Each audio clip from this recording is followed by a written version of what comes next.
সকালটা ছাদে এলাম। আসসালামু আলাইকুম। ছাদের কি অবস্থা, আমার শাশুড়ি অনেক যত্ন নিচ্ছে গাছের, সেটাই আজকে দেখতে এসছি। মাশাল্লাহ মাশাল্লাহ, লেবু গাছটা আসলে সুন্দর। পুদিনা পাতাটাও উঠে গিয়েছে, একদম মরে গিয়েছিল। লাউ গাছ, কুমড়ো গাছ, এই সাইডে হচ্ছে লাউ গাছ। দেখেন আগ গাছগুলো উঠে যাচ্ছে। টক শাক, এই যে রোজেলা,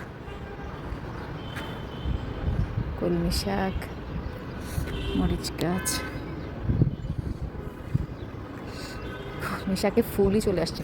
এটা আমাদের এখানে একটা বেলি ফুল গাছ ছিল, সেই গাছটাকে আমাদের এখনকার যে কেয়ারটেকার সে বুঝেনি কি জানি না, কেটে ফেলেছে।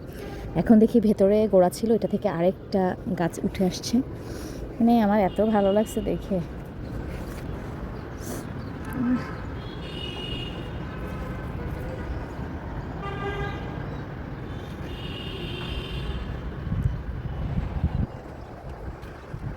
হালকা বাতাস ছাদে, আমি এখন কিছুক্ষণ হাঁটবো।